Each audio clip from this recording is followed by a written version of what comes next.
wabarakatuh. Waalaikumsalam warahmatullahi wabarakatuh. Alhamdulillah, alhamdulillahirabbil alamin. Assalatu wassalamu ala asyrafil anbiya wal mursalin wa ala alihi wa ashabihi ajmain, amma ba'd. Rabbi shrah li sadri wa yassir li amri wahlul 'uqdatam min lisani yafqahu qawli. Rabbi zidni 'ilma warzuqni fahma. Hadirin jamaah salat subuh Masjid Hidayah yang dimuliakan oleh Allah Subhanahu wa taala. Pertama-tama mari kita bersyukur kepada Allah Subhanahu wa taala.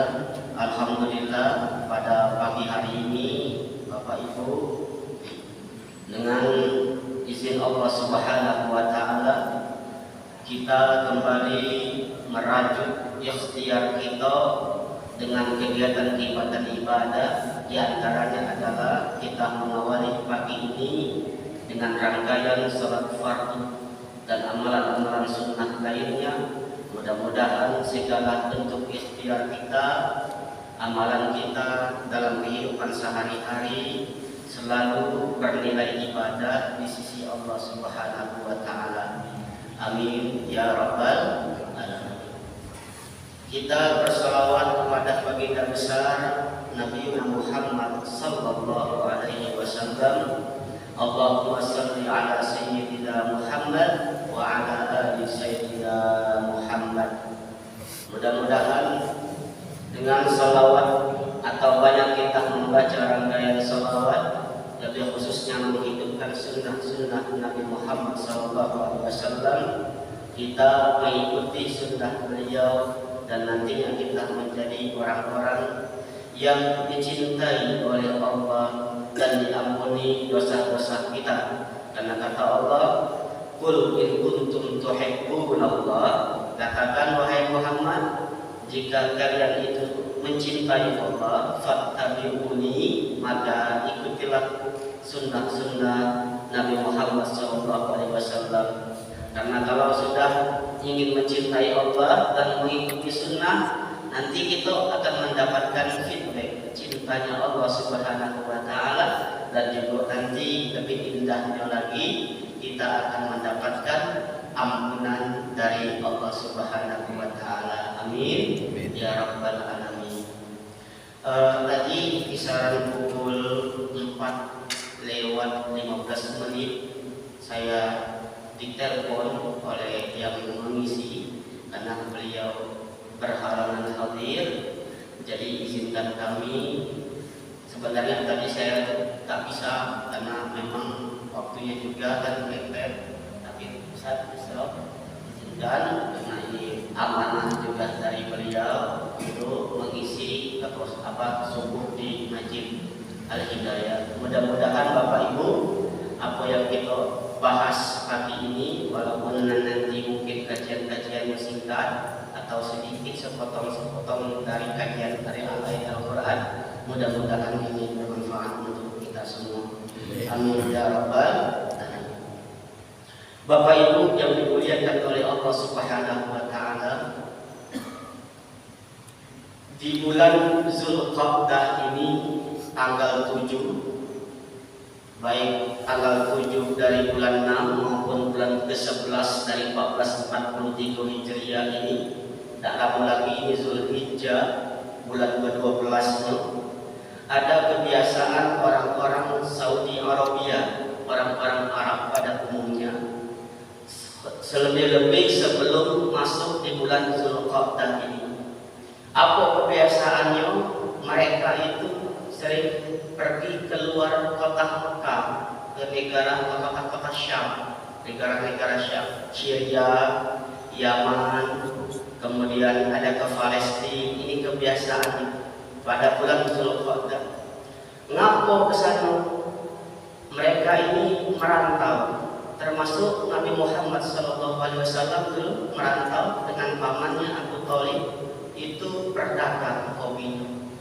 Maka dikatakan Zulqa'dah. Zulqa'dah itu ada dua yang mengatakan. Ada yang mengatakan Zulqa'dah, ada Zulqa'dah. Tapi umumnya kita sering pakai Zulqa'dah. Tapi bahasa Arab ada juga yang dipakai Zulqa'dah. Arti kalau Zulqa'dah itu saya duduk, lalu saya duduk sebentar, tiba-tiba saya berdiri. Tapi kalau Zulqa'dah, saya pakai khusus bahasa Arab, Zulqa'dah itu artinya duduk santai sambil diskusi, ngopi. Nah, jadi orang-orang Arab, apa kaitan dengan bulan ini? Orang-orang Arab itu kalau sudah mendekati Zulhijjah, haji, mereka itu sekarang yang tadinya sibuk keluar Zulqa'dah, sibuk keluar berdagang, giliran mereka duduk santai di kota Mekah. Ngapa duduk santai di kota Mekah itu? Gaweannya nyambut orang-orang giliran yang di luar kota Mekah yang berdatangan untuk masuk dalam kota Mekah. Yang kegiatannya dua minimal dulu. Sampai sekarang bahkan kegiatan orang-orang di luar kota Mekah itu mendekati Mekah, khususnya masuk di bulan Zulhijjah nanti. Apa yang mereka lakukan?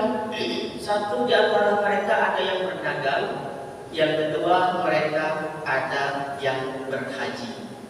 Nah, sekarang bulan Zulqa'dah, makanya rame-rame, tak banyak siapan dari manasik, atau yang ke hotel pertama berangkat. Ada juga itu nak siap lapak, nak siap hotel, tempat-tempatnya, hotel-hotelnya, tak siap semuanya. Nah, orang Saudi Arabia itu di bulan sekarang saat ini dia duduk santai, nunggu siapa kira-kira yang siap nyewa lokasi saya.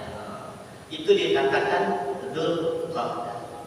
Nah, poin apa yang ingin saya sampaikan saat ini, karena ini di bulan Zulqa'dah, tidak lama lagi bulan Zulhijjah, saya ingin mencoba membahas tentang persiapan atau pembekalan haji itu bagi orang-orang yang tengah berbekal untuk berangkat ke tanah suci, dan nanti akan dibahas juga sedikit bagi orang-orang yang belum sempat ke sana, yang nanti ada amalan-amalan yang apabila diamalkan, Masya Allah, pahalanya hampir persis sama, diterima oleh Allah, persis diampuni sama orang-orang yang kegiatan haji di sana. Bapak Ibu yang dimuliakan oleh Allah Subhanahu wa Ta'ala, pertanyaan yang mengawali ini semua, apa itu haji? Ini banyak ada yang dipanggil haji, yang ibu yang sudah haji dipanggil ibu hajah, dan kita bapak-bapak sudah haji dipanggil bapak haji. Nabi Muhammad dipanggil dan haji ya. Haji Nabi Muhammad sallallahu alaihi wasallam. Jadi tidak apa-apa nanti kita jelaskan masalah haji. Haji itu secara bahasa qasdun, menuju. Tapi Allah gunakan kalimatnya haji, tidak qasdun. Kenapa dikatakan haji? Karena kalimat haji itu memang hajat asal kata. Pernah dengar sholat hajat? Hajat, kebutuhan, sangat butuh. Hajat itu, kalau orang bilang haji dari kata hajat.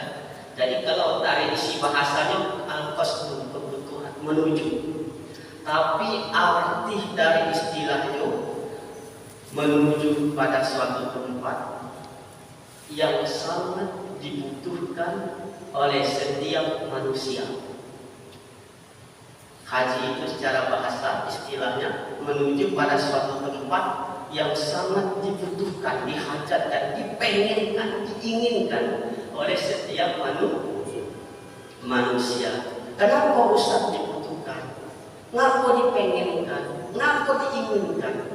Karena memang rangkaian surah haji itu yang ditutup ke ayat 201 di surah Al-Baqarah itu memang indah, yang sering kita doakan, dikenal dengan doa sabudah. Apa bunyinya? Rabbana atina fid dunya hasanah wa fil akhirati hasanah wa qina azabannar. Jadi orang yang tak berhaji belum sempat, orang yang berhaji sama. Kenapa dibutuhkan? Karena memang kebaikannya tidak akan tanggung dapat itu. Apa Ustaz dapatnya? Satu, dia akan mendapatkan kebaikan di dunia. Yang kedua, Masya Allah, baik juga di akhirat. Yang ketiga, terbebas dari api neraka. Karena memang ada orang yang baik di dunia belum tentu aman di akhirat. Betul apa betul? Betul ya? Ada orang yang mungkin miskin di dunia, Masya Allah, di akhirat tuh kaya. Nah yang haji ini ternyata dia mendapatkan Masya Allah baik di dunia, bahagia di dunia, mendapatkan kebahagiaan di akhirat dan dijauhkan dari api neraka. Itulah kenapa itu dibutuhkan oleh setiap insan. Kenapa itu diinginkan oleh setiap orang untuk menuju ke sana.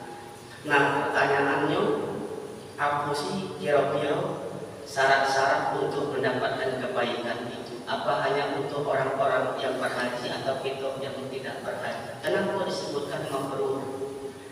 Karena memang untuk menggapai kebaikan sana banyak syarat juga. Termasuk kita ibadah-ibadah ngaji, bukan hanya haji, sholat, puasa, zakat, ada syaratnya. Bukan baik sana nanti keliling-keliling, wukuf baik di Arafah. Setelah mikot niat itu pakai ihram, kemudian ke jalan ke Musdalifah, ambil batu, ngitung-ngitung, lalu mulai melempar atau yang mustahula apa, lanjut nanti ke Mina, tawaf dulu, kemudian nanti Safa Marwah, tahallul. Bukan tuh baik rangkaian-rangkaiannya, ada makna, ada hikmah. Nah, nak mendapat itu selain ibadah-ibadah haji, sholat, puasa, zakat, haji, yang mulai dari syahadat itu, maka ada syarat-syaratnya bagi orang-orang untuk sampai baik di dunia dan baik di akhirat tadi. Apa baik syaratnya? Yang pertama orang itu harus memahami, ilmu tauhid. Apa Ustaz ilmu tauhid itu? Ilmu tentang keikhlasan mengesahkan Allah Subhanahu wa Ta'ala. Ngapa ini harus dikaji yang pertama ilmu tauhid? Karena nanti ada amalan-amalan orang-orang yang tidak ikhlas dalam beribadah, maka amalannya batal, sholatnya batal, ngajinya batal, hajinya hilang berhari-hari. Maaf, ada yang mungkin banyak habis dana dan lain-lain, batal. Ngapa? Ikhlas. Wa ma umiru illa liya'budullaha mukhlishina lahu-d-din. Diperintahkan agar ibadah ilmu tauhidnya yang pertama dari keluar lisannya asyhadu an la ilaha illallah, menyatakan tentang ada ikhlas, mukhlisin, dia ikhlas dalam menyampaikan ibadah, ritual-ritual dia untuk mendekatkan diri kepada Allah. Bukan hanya kaitannya ke haji nanti, termasuk ikhlas sembahyang, ikhlas ngaji. Makanya ada yang sholat itu tak ikhlas tuh cacat, celaka. Nanti kita sampaikan di surah Al-Ma'un. Nah, kalau orang riya, maaf, orang tidak ikhlas, maka minimal dia mendapatkan ilmu. Batal. Apa ilmu hanya? Yang pertama, amalannya itu gugur. Yang kedua, lelah melakukan sesuatu, capek baik tapi tidak dapat hasil. Yang ketiga, kalau maaf dia riya, ibadahnya susah untuk mendapatkan hidayah, petunjuk, masjid besar, hidayah. Yang keempat, bahkan dikatakan sebagai orang yang munafik fasik. Yang kelima, apa? Bahkan dia kalau tidak bertobat kepada Allah akan kebawa sampai ajal tiba. Nauzubillah. Mana Ustaz kalau orang yang batal kata Allah?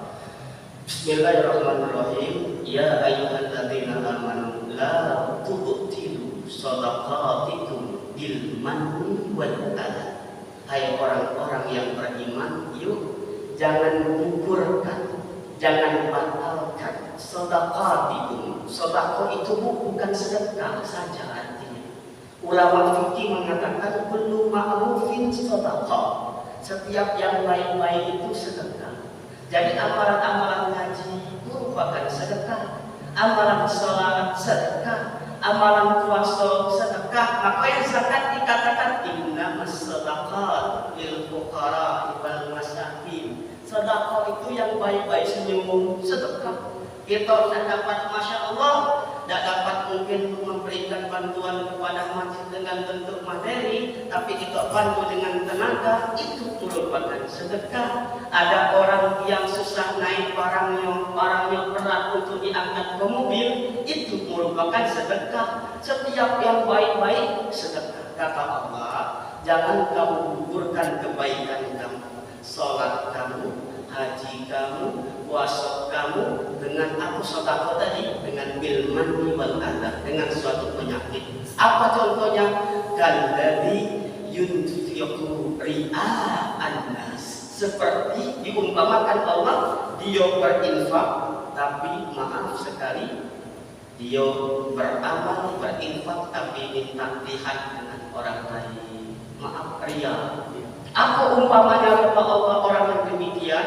Laksana batu, di atas batu ada debu, lalu debu tadi yang ada di atas batu itu tertumpah air bah yang sangat banyak, besar, sehingga debu-debu itu tak berbekas. Bayangkan, gugur batalnya pahala itu bagi orang-orang yang tidak ikhlas.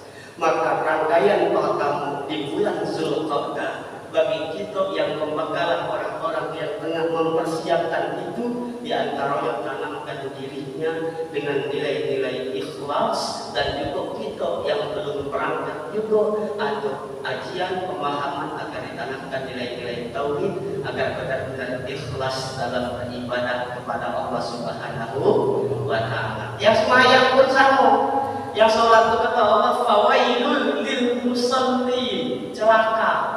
Yang sholat bisa celaka, apalagi yang tidak sholat. Kenapa? Alladzina hum fi sholatihim sahun, yang menunda-nunda. Walladzina hum yura, ada orang yang sholatnya maaf ria, namun dia kata Allah dia celaka menurut Allah Subhanahu wa Ta'ala. Jadi yang pertama untuk mencapaikan syarat itu adalah ditanamkan ilmu tauhid, keikhlasan dari kalimat asyhadu an la ilaha illallah. Yang kedua apa? Fikih. Apa itu Ustaz? Setelah tahu fikih itu paham dari asyhadu anna Muhammadan Rasulullah. Syahadat yang kedua itu mengidentifikasikan kita tahu tata caranya. Jangan sampai capek ke sana, maaf capek dengan pembekalan sekarang sudah siap sampai ke sana tak paham apa yang dikerjakan. Orang rukuna berdiam tidak tahu apa yang diamalkan. Orang sholat sampai saat ini tidak tahu apa yang dibacakan. Sampai saat ini ngaji maaf belum tahu nyebut huruf per hurufnya. Datang pagi siang ngerti khusyuk dalam ibadah. Maka ditekankan asyhadu anna Muhammadar Rasulullah. Kamu sholat ikuti yakin dengan Nabi Muhammad. Sallu kama ra'aitumuni usolli, ikuti cak mana Nabi Muhammad sholat. Di antara kaitannya nanti kalau kamu nanti haji paham apa yang dilakukan di sana. Apa yang dilakukan di antaranya setelah niat dan mikot? Ada orang yang ukuk di Arafah itu, masya Allah, itu luar biasa, itu hikmah, pemahaman tata cara. Bukan hanya berdiam diri. Apa yang digawe di sana? Arafah itu artinya perkenalan. Dulu ada kisah Nabi Adam alaihissalam ketika terkena berita hoax dari iblis. Karena dia melanggarkan aturan Allah Subhanahu wa Ta'ala, lalu jauh rahmat Allah, yaitu mendekati pohon, dan dia diganggu dari Hawanya istri beliau. Lalu masya Allah, oleh Allah diturunkan ke muka bumi. Ada riwayat mengatakan Nabi Adam diturunkan di kisaran India, ada juga Hawa diturunkan di Saudi Arabia, di yang dikenal nanti Jabal Rahmah yang di Arafah itu. Ketika lama nggak tahu berapa riwayat mengatakan perjalanan dia kira-kira dipertemukan oleh Allah di Saudi Arabia, mendekat dan di sana ketika bertemu Adam dan Hawa, sanalah disebut dengan Arafah. Arafah ya'rifu, arif ma'rifah, artinya bertemu, perkenalan. Pas bertemu itu Hawa dan Nabi Adam, lalu dia di sana setelah berkenal mengenalkan dirinya, cek and recheck, sehingga turun rahmat. Ngapo kita ini diturunkan oleh Allah Subhanahu wa Ta'ala. Apa sih salah kita ini? Apa yang kita buat? Apa sebab isi kita ini sampai Allah jauhkan rahmat? Mulai dia memperkenalkan dirinya antara Nabi Adam. Apa hikmahnya ketika orang wukuf berhenti di sana? Bukan hanya wukuf dengar ceramah, tapi diikuti perenungan dirinya, renungan hidupnya, apa yang telah dia kerjakan, apa yang dia perbuat, tulis semua. Kalau saya mungkin mudah emosi, saya mungkin mudah marah, saya mungkin lalai dalam ibadah, selalu egois, selalu mengatakan orang lain, ditulisnya semua, perkenalkan diri, maka akan turun rahmat Allah Subhanahu wa Ta'ala. Ustaz Caman yang kami yang di Indonesia di mana-mana belum sempat akan ke sana. Kalau mereka sana pasti tulis ngadu dengan Allah langsung diampuni, nanti akan baik dunia dan akhirat. Caman dengan kami di sini. Nanti Bapak Ibu di tanggal 9 Zulhijjah ada amalan itu tak bakalan ketemu di bulan yang lain mencari bulan Zulhijjah. Yang amalannya proses sambung kata Nabi dari Ummu Salamah. Ini disampaikan langsung siyamu yaumin Arafah. Tak disebut siyamu yaum tasi min Zulhijjah, tapi langsung dihujamkan kalimatnya, sebut namanya puasa di hari Arafah. Bayangkan, yang puasa di hari Arafah, kalau di sana wukuf di padang Arafah, di sini puasa di hari Arafah, tak jauh beda amalan kita itu nanti. Kalau di sana wukuf, dia berzikir, dia merenungkan, kita sama. Puasa di hari Arafah. Ngapa Allah Nabi Muhammad menyebut kalimat yaumul Arafahnya? Ingin mengidentifikasikan juga kita. Kalau baca puasa pada tanggal 9 Zulhijjah itu, hari Arafah itu, itu seperti Arafah, memperkenalkan diri juga. Tahu cak mana kesalahan. Siapkan, cak mana ini apa yang dosa telah kuperbuat. Ya Allah, apa kata Nabi Muhammad yang puasa pada hari itu? 9 Zulhijjah Arafah, yukaffirullah, maka Allah bagi yang puasa 9 Zulhijjah, puasa Arafah yang kita kenal, yang menjalankan benar-benar ikhlas kepada Allah Subhanahu wa Ta'ala, dia akan mendapatkan ampunan dari Allah, sama kayak orang haji dapat ampunan, yang ampunannya Masya Allah setahun sebelumnya, dan akan mendapatkan ampunan setahun sesudahnya. Bayangkan hidayah petunjuk mendapatkan ampunan. Kalau di sana wukuf dapat ampunan, itu tak kalah hebatnya. Puasa pada hari itu benar-benar Arafah dengan syaratnya, memperkenalkan muhasabah dengan syaratnya, dapat juga pahalanya dapat ampunan di sisi Allah Subhanahu wa Ta'ala. Hebat. Makanya kalau doa ini dibaca ayat untuk haji itu bukan untuk orang haji baik. Kita yang belum berangkat sambung. Rabbana atina fid dunya hasanah wa fil akhirati hasanah wa qina azabannar. Itu di antara hikmah-hikmahnya. Bapak Ibu yang dimuliakan oleh Allah Subhanahu wa Ta'ala, banyak yang ingin kita bahas, termasuk itu nanti ada yang melempar jumroh. Melempar jumroh itu bukan hanya lempar-lempar itu, bukan hanya lempar, doanya sama dengan doa kita pas hari kurban. Dia melempar itu hari kurban, doanya sama itu. Saking hebat amalan yang haji dan tak berhaji. Kalau di sana melempar membuang setan, lempar. Dia baca bismillah, Allahu Akbar, inni wajjahtu wajhiya lillazi fataras samawati wal ardh hanifan musliman wa ma ana minal musyrikin inna salati wa nusuki wa mahyaya wa mamati lillahi rabbil alamin. Lempar. Di sini sama, di sana buang setan, di sini kurban. Doanya sama persis. Bismillah, Allahu Akbar, ini wajah ia membuang sifat-sifat hewani, sifat nafsu ketika berkorban, pahalanya besar. Maka doa yang didapatkan Rabbana atina fid dunya hasanah wa fil akhirati hasanah wa qina azabannar.